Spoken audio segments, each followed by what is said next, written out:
Aniaya mantan istri, ex-anggota DPRD Palembang Syukri Zen ditangkap dari persembunyian di Banten. Satuan Reserse Kriminal, Satreskrim, Polrestabes Palembang berhasil menangkap mantan anggota DPRD Kota Palembang, M. Syukri Zen, yang menjadi buronan kasus penganiayaan terhadap mantan istrinya, Fatmawati, 40. Pelaku diamankan di sebuah kosan tempat persembunyiannya di Kota Tangerang, Banten, pada Sabtu malam, 19 April 2025. Penangkapan ini disampaikan langsung oleh Kapolrestabes Palembang, Kombes Pol Haryo Sugihartono, didampingi Kasat Reskrim AKBP Andri Setiawan. Benar, setelah menjadi target operasi, pelaku akhirnya berhasil kita tangkap di Tangerang. Saat itu pelaku bersembunyi di sebuah kos.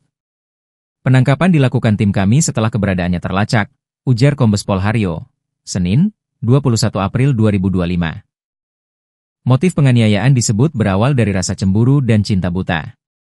Meskipun sudah resmi bercerai, pelaku dikabarkan masih memiliki perasaan terhadap korban dan tidak rela melihat mantan istrinya dekat dengan pria lain. Motif utamanya karena pelaku masih cinta dan tidak ingin korban diambil orang lain. Rasa cemburu dan cinta buta inilah yang mendorongnya melakukan penganiayaan, jelas Kapolrestabes. Dalam insiden tersebut, korban mengalami luka serius akibat tusukan sebanyak 6 hingga 8 kali di beberapa bagian tubuh. Luka-luka itu sempat mengancam nyawa korban dan menjadi perhatian serius pihak kepolisian. Kapolrestabes menegaskan bahwa kasus ini kini telah masuk tahap penyidikan dan pelaku telah resmi ditetapkan sebagai tersangka. Diberitakan sebelumnya, mantan anggota DPRD Kota Palembang, M. Syukri Zen yang pernah dibui selama 7 bulan karena melakukan pemukulan terhadap wanita di SPBU pada tahun 2022 silam, kembali jadi buruan Satreskrim Polrestabes Palembang. Ini lantaran M. Syukri Zen diduga kembali melakukan penganiayaan terhadap seorang wanita yang tak lain merupakan mantan istrinya sendiri yakni FW, 40.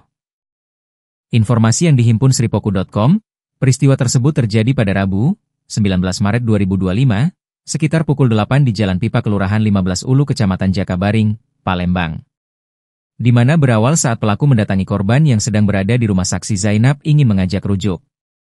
Namun saat itu niat pelaku mentah-mentah ditolak oleh korban sehingga terjadi cekcok antar keduanya.